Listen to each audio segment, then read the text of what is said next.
तो ये रविंद्र राणा जी को सोचना पड़ेगा, शर्म आनी चाहिए ऐसी बातें बोलने में। बहुत बड़ा जिगरा चाहिए सर, जो रविंद्र राणा जी सिर्फ आपके पास है, हमारे पास नहीं है। धन्य है। और मैं तो कहता हूँ कि हमारे जम्मू का भला हो जाएगा, सिर्फ हो सकता है, और बीजेपी कर सकती है सर। कैसे? रविंद्र राणा जी सीट छोड़ दो, कसम से अपने अपने सारे इस्तीफे दो, घर बैठ जाओ, बाहर निकलने की कोई ज़रूरत नहीं है, जम्मू का भला हो जाएगा। कि हमारे रविंद्र राणा साहब हैं, स्टेट अध्यक्ष, वो एक स्टेटमेंट दे रहे थे कि ये जो बजरंग दल वाले हैं इनके ऊपर PSA लगाया जाए, जिन्होंने ये स्लोगन्स लगाए हैं। वो उन्होंने किस संदर्भ में बोला, किस में नहीं बोला, वो उनकी अपनी सोच है। लेकिन मैं उनको एक बात याद दिलाना चाहता हूँ, ये वही बजरंग दल है जो हमेशा उनके पीछे झंडे उठा के घूमती रही है, और ये आज उन्हीं के खिलाफ बोल रहे हैं, उन्हीं के ऊपर PSA लगाने की बात कर रहे हैं। इससे साफ जाहिर होता है ये किसी के नहीं है, इनको सिर्फ लोगों को यूज करना है, यूज एंड थ्रो करना है, चाहे वो देख लीजिए। आप देख रहे हैं न्यूज़ सैर इंडिया और मैं हूं अरफाज अहमद डायंग। आज की खास मुलाकात में हमारे साथ मौजूद हैं PDP youth spokesperson Neeraj Chandel ji. Sir, स्वागत है आपका न्यूज़ सैर इंडिया में। थैंक यू सर, सबसे पहले आपका भी स्वागत करेंगे हम। नीरज जी, कल जिस तरह से युवा राजपूत सभा के जितने भी लोग अरेस्ट थे उनकी रिहाई हुई और लोगों ने खुशियां मनाई, आप भी उस मुहिम का हिस्सा रहे हैं, कैसे देखते हैं? देखिए, एक तरफ से बड़ी गर्व होता है कि जब हमारे जम्मू के ये शेर जो इतनी देर अंदर रहने के बावजूद भी ना टूटे, ना इनके हौसले टूटे, और ये बाइज्जत अपने सिरों को ऊंचा करके बाहर आए, बड़ी खुशी महसूस होती है। और दूसरी तरफ दुख भी होता है। दूसरी तरफ दुख इसलिए होता है कि ये प्रशासन जिसको हम अपना बोलते हैं, ये वही प्रशासन है जो बोलता है, लोगों से अपील करता है कि बार बार हम आपके काम करेंगे, हम आपके लिए हैं। तो ये कहाँ से हमारे लिए हैं? अगर ये हमारे लिए होते तो ये जो हमारे भाई थे, क्या ये अंदर रहते? ये अगर हमारे लिए प्रशासन होता तो क्या आज तक ये टोल प्लाज़ा चल रहा होता? ये प्रशासन हमारे लिए होता तो आज हमारे बच्चे अनएम्प्लॉयमेंट होते। अगर ये प्रशासन हमारे लिए होता, क्या आज हमारे जम्मू में गली गली जो ड्रग्स बिक रहा है, क्या वो ऐसा बिकता? तो ये बड़ी शर्मसार बात, मतलब कि अपने आप में घिन आती है कि हम कहाँ रह रहे हैं, हम अपने समाज को हम किस तरफ लेके जा रहे हैं। ये हमारी भी उतनी ही ड्यूटी बनती है जितनी प्रशासन की बनती है। लेकिन प्रशासन को एक बात सोचना चाहिए कि वो पब्लिक के लिए, ना कि पब्लिक प्रशासन के लिए। बिल्कुल। तो इस चीज़ को हमें देख के चलना है। आज देख लीजिए हमारे हालात क्या हैं, हम किस साइड जा रहे हैं, हम करने की क्या कोशिश कर रहे हैं, प्रशासन को समझ ही नहीं आ रहा। आज वो फैसला एक लेता है और शाम को वो फैसला चेंज कर देता है। सबसे पहले तो हमें ये बात बताएं कि यूटी में आज तक टोल होता ही नहीं। तो ये टोल अगर ले भी रहे हैं भैया, सड़क तो दे दो। किस बात का टोल ले रहे हैं? नितिन गडकरी साहब बोलते हैं कि 60 किलोमीटर पे कोई टोल नहीं है, अगर होगा तो वो जल्दी हटाया जाएगा। ये स्टेटमेंट उनकी बहुत देर पहले की है, लेकिन वो आज तक टोल चल रहा है। क्यों चल रहा है? इसका पैसा कहाँ जा रहा है? अगर जा रहा है नितिन गडकरी साहब तो उनको देखना चाहिए। और हमारा LG प्रशासन है, ये तो उल्टा वहाँ पे पुलिस वाले खड़े करके टोल कटवा रहे हैं भाई। प्रशासन को अपनी जिम्मेदारी का एहसास ही नहीं है कि प्रशासन किस लिए? टोल कटवाने के लिए, लोगों की जेबें काटने के लिए। आप इलेक्ट्रिसिटी देख लीजिए, जब ये आए थे तो बिल क्या था, और आज देख लीजिए पर यूनिट कहाँ चली गई। ये सोचने वाली बात है। हमारे पास प्रॉपर्टी टैक्स आ गया, हमारे ऊपर नासिर कर दिया इन्होंने। अब देखो आगे आगे कौन कौन से टैक्स लगाते हैं। और अब जितनी देर हमारी ये मुहिम चलती रही, गली का बच्चा, हमारी बहनें, हमारे बुजुर्ग, हमारे नौजवान सभी सड़कों पे थे। लेकिन अगर कोई नहीं था तो हमारे ये वो 25 के 25 शूरवीर, मैं शूरवीर ही बोलूँगा भाई, बहुत हिम्मत है अपने घरों में बैठने के लिए, कि वो 25 के 25 शूरवीर जो हमारी जनता ने भेजे थे जिता के, वो उनमें से किसी को वक्त नहीं लगा।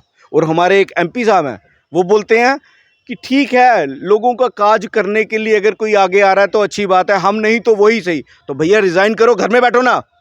किस लिए? लोगों को बेवकूफ़ बनाने के लिए। ये साफ साफ नज़र आ रहा है कि ये क्या करना चाहते हैं। ये वो लोग हैं जिन्होंने जम्मू के लोगों को, अपने ही लोगों को ज़ख्म दिए हैं। तो इस चीज़ को समझना पड़ेगा हम लोगों को कि इनको वोट क्यों दिया जाए। चंडेल साहब, प्रेस कॉन्फ्रेंस के माध्यम से कहा तो है उन्होंने कि जब हम अपोजिशन में थे, हमने उखाड़ के फेंका था टोल प्लाज़ा। अब अपोजिशन कमज़ोर है तो हम क्या करें, और बड़े तंज कसते हुए मज़ाकिया तरीके से उन्होंने कहा था। देखिए, अब हंसी आती है जब ये बात बोलता है ना, वो हंसी आती है खुद ही कि अपोजिशन में थे तो टोल उखाड़ के फेंक दिए, जब सरकार में आए तो खुद लगा दिया। इसका मतलब क्या है? इसका मतलब ये है कि आप पैसा कमाना चाहते हो। ना, अपोजिशन कमज़ोर है, जो आज की अपोजिशन है वो बहुत कमज़ोर है। आप भी अपोजिशन में हो। बिल्कुल। उनको उनको ज़रा इतना पूछिए कि सारी ज़िंदगी उन्होंने अपोजिशन ही की है। अब कल की बात है, जम्मू बंद थी, अपोजिशन इन्होंने तो नहीं दी ना। नहीं दी, बिल्कुल। किसने कॉल दी? लोगों ने दी, जम्मू के अपने लोगों ने। और इनको शर्म से डूब मरना चाहिए कि जम्मू के लोगों ने इनके खिलाफ कॉल दे दी। ये बहुत बड़ी बात है, छोटी बात नहीं है।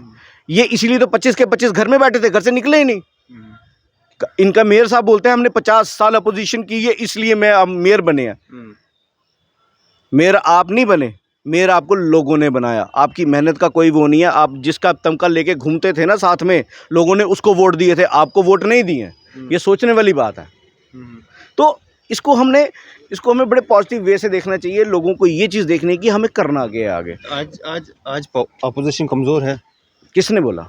अगर ऐसा होता कल की डेट में आपने देखा होगा कि अगर कोई निकला या नहीं निकला, हमारी पीडीपी की यूथ इकाई जितनी भी थी, उसने रैली निकाली, उसने बाज़ारों में घूम घूम के हमारे जितने भी ये जम्मू के शूरवीर थे उनका साथ दिया। तो हम ये बोलते हैं कि हम शाना बशाना हमेशा जम्मू के साथ हैं, जम्मू के मुद्दे उठाते रहे। और महबूबा मुफ्ती जी, हमारी मैडम महबूबा मुफ्ती, अगर उन्होंने जितना काम किया, मैं नहीं समझता हूँ कि आज तक किसी और ने इतना काम किया होगा। चाहे वो नारी शक्ति के लिए, ये तो वो झूठे वादे कभी नहीं करती थी।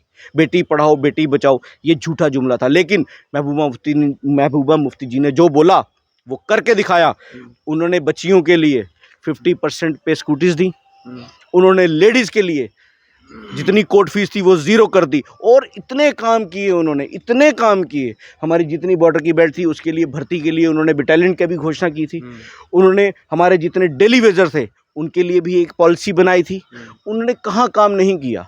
लेकिन नलायकी इनकी अपनी थी, जो ये फिर अब दूसरों के सिर थोपते हैं। तो वो तो लोग जानते हैं, अब लोग इनको भली भांति पहचान चुके हैं कि लोग क्या करेंगे। अब वो लोग उसी वक्त बताएंगे जब इलेक्शन आएंगे। चिन्ना साहब, प्रोटेस्ट भी हुए, अरेस्ट भी हुई, छूट भी गए, लेकिन टोल अभी जैसे का वैसा चल रहा है। इसमें ना रफाज जी एक बहुत अच्छी बात है देखने वाली। आपने बड़ा अच्छा सवाल किया कि टोल अभी चल रहा है, लेकिन उसमें कुछ अमेंडमेंट्स हुई हैं। वो शायद आपको पता है, अब पता भी होगा आपको, कि सांबा के लोगों के लिए पहले फ्री था टोल। सांबा के लोगों के लिए टोल फ्री था, लेकिन जैसे ही ये आंदोलन शुरू हुआ तो उनके लिए भी 300 रुपये महीना एक फिक्स कर दिया गया। अगर टोल माफ़ करना था तो वो 300 रुपया क्यों लगाया गया? ये साफ इंडिकेशन है कि इन्होंने टोल नहीं बंद करना, इनको जबरन उगवाई करनी है जम्मू से। जम्मू के लोगों की जेबों को काटना है, जम्मू पे डाका मारना है। तो ये चीज़ें हमें देखनी पड़ेगी, हमारे जम्मू वालों को समझनी पड़ेगी कि हमने किसको वोट देना है, किसको नहीं देना है। आगे आने वाले इलेक्शंस हैं, आगे आने वाले हमारे गांव के इलेक्शंस हैं, पंच सरपंच के हो सकता है, उसके बाद काउंसलर्स के हैं, डीडीसी के, अब उसके बाद फिर असेंबली के तो खुदा जाने अब ये करवाएंगे या नहीं करवाएंगे। वो तो इनकी औकात जो है वो उनको पता लगी जाएगी।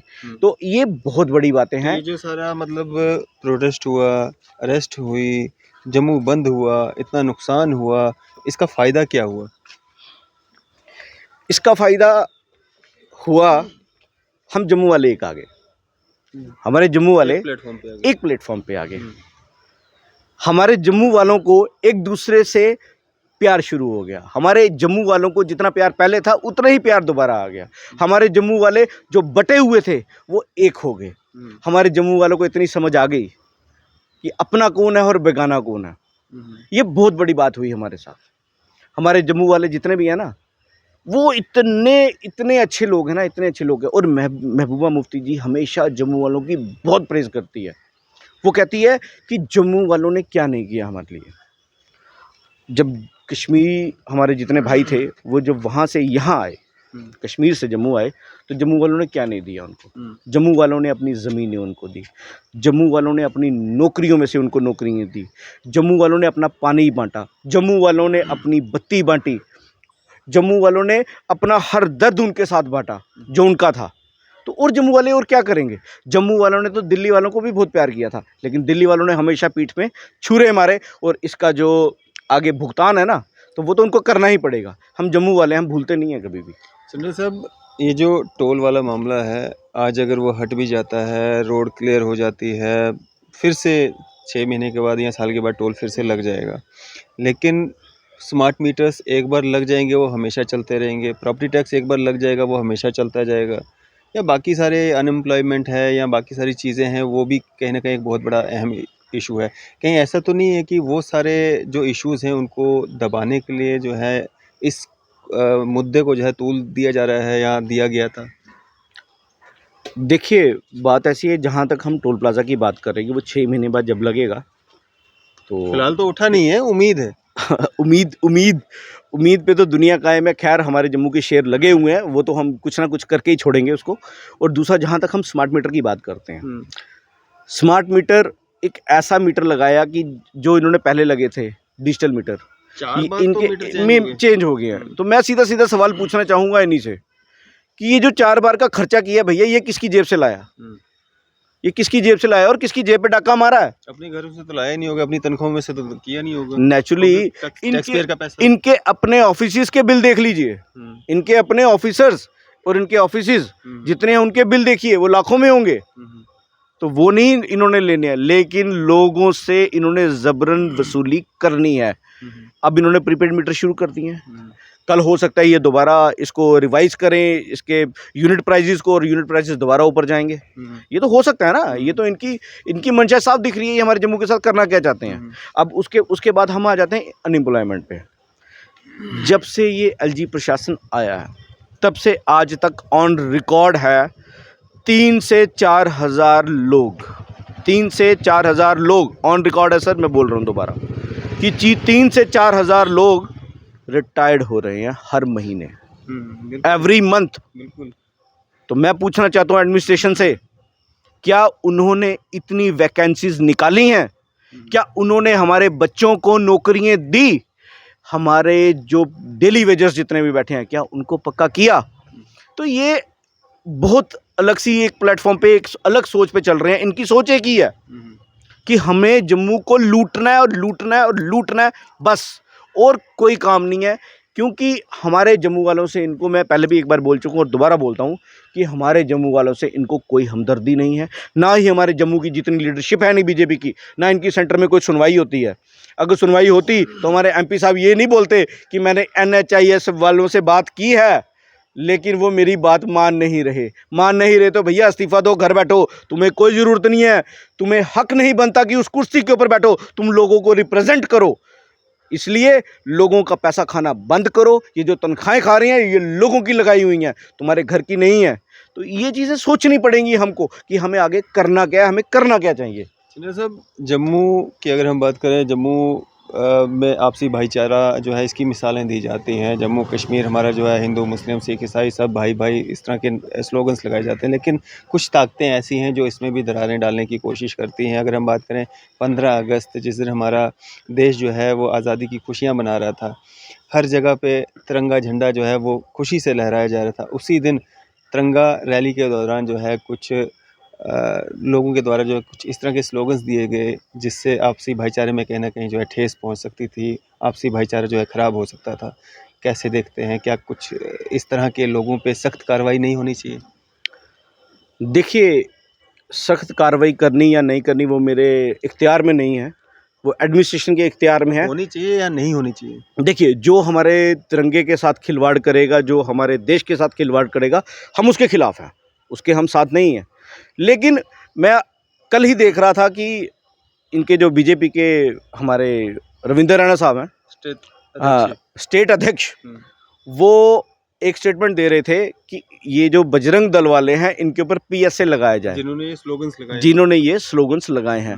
वो उन्होंने किस संदर्भ में बोला, किस में नहीं बोला, वो उनकी अपनी सोच है। लेकिन मैं उनको एक बात याद दिलाना चाहता हूँ, ये वही बजरंग दल है जो हमेशा उनके पीछे झंडे उठा के घूमती रही है, और ये आज उन्हीं के खिलाफ बोल रहे हैं, उन्हीं के ऊपर PSA लगाने की बात कर रहे हैं। इससे साफ जाहिर होता है ये किसी के नहीं है। इनको सिर्फ लोगों को यूज़ करना है, यूज़ एंड थ्रो करना है। चाहे वो देख लीजिए हमारे पहले एलजी साहब सत्यपाल मलिक जी, इन्होंने उसको भी यूज़ किया, आज वो उनके खिलाफ स्टेटमेंट दे रहा है, तो उसके ऊपर कार्रवाई क्यों नहीं हो रही भाई?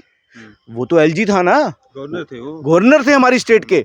जितना सच अगर एलजी मनोज सिन्हा बोल रहे हैं, इतना ही सच सत्यपाल मलिक जी बोल रहे हैं, क्योंकि वो भी गवर्नर थे, ये भी गवर्नर है। और भारतीय जनता पार्टी का जो सदियों पुराना सपना था वो उन्होंने साकार किया 370-35 को हटा करके। देखिए ये सत्यपाल मलिक ने। देखो सत्यपाल मलिक ने जो किया ना, वो उन्होंने खुद नहीं किया। वो उन्होंने खुद बोला कि एक दिन पहले तक मुझे खुद नहीं पता था कि ऐसा होना है। मुझे सिर्फ फ़ोन आया कि आपको एक मैसेज आएगा, आपने उस पर, आपको चिट्ठी आएगी या मैसेज आएगा, आपने उसके ऊपर इम्प्लीमेंट करना है। तो बात क्लियर है कि यहाँ जो बैठता है सेंटर की कठपुतली है, यहाँ से कुछ नहीं होता। इनको हमारी ज़मीनें चाहिए थी, इनको हमारे रिसोर्सेज चाहिए थे 370 तोड़ के, क्योंकि इनकी एंट्री बंद थी हमारे पास। हमारे यहाँ पे आ नहीं सकते थे, कुछ कर नहीं सकते थे, इसलिए इन्होंने तोड़ी। लेकिन अगर देखा जाए तो अभी टूटी नहीं है। हमारे सुप्रीम कोर्ट के ऊपर हम तो पूरी उम्मीदें लगा के बैठे हुए हैं। सुप्रीम कोर्ट के ऊपर हमने पूरी उम्मीद लगाई हुई है कि हमें जस्टिस ज़रूर मिलेगा, जम्मू की जनता को जस्टिस ज़रूर मिलेगा। और जम्मू की जनता अब समझ चुकी है कि हमने जिनको वोट दिया वो गद्दार थे, वो हमारे पीठ पे छुरा मारा है इन्होंने, और इन्हीं लोगों को इन्होंने दूध पिला के पाला था, और इन्होंने हमें जम्मू वालों को डस लिया। ये सोचने वाली बातें हैं कि जम्मू के लोगों को अब समझ गए हैं। इस आंदोलन से हम कम से कम इतना तो सीख गए हैं कि हमें मिला क्या इनसे। ये वही लोग हैं जो बात करते थे कि हम आपके यहाँ पे दूध की नदियाँ बहा देंगे, यहाँ पे इंडस्ट्रीज ही इंडस्ट्रीज़ होगी। मुझे नहीं समझ आई, आज तक मेरे को इंडस्ट्रीज दिख नहीं रही है, और दूध की नदियाँ वो तो खैर मेरे को कभी दिखी ही नहीं। और इनके तो एमपी ये भी बोल रहे थे यहाँ पे मेट्रो चल पड़ी है, मेरे को दिखी नहीं है मेट्रो, कोई भी आज तक कोई मेट्रो नहीं दिखी है मुझे। और तो और हवाई चप्पल वाला हवाई सफर बिल्कुल। और सबसे बड़ी बात है, बड़ा दुख होता है ये जानकर कि अभी 2-4 दिन पहले ही हमारे एलजी साहब ने एक समिट रखी थी जहाँ पे बाहर से जितने भी यूथ लीडर्स वो सारे आए थे। जम्मू से कोई नहीं मिला, वो जम्मू को रिप्रेजेंट कर रहे हैं। जम्मू से कोई यूथ लीडर नहीं मिला उनको। अरे भैया बीजेपी का ही बुला लेते। और इनके लीडर्स ऐसे हैं, इनको समझ नहीं आती। अनुराग ठाकुर जी, अभी हमारे चंद्रयान 3 इतनी बड़ी हमने उपलब्धि पाई है, तो सभी देशवासियों को बधाई देना चाहता हूं। लेकिन उसके ऊपर देख लो जी, अनुराग ठाकुर जी क्या बोल रहे हैं। वो कहते हैं हम तो चांद छोड़ के अब तो हम सूरज पे जाने के लिए तैयार हैं।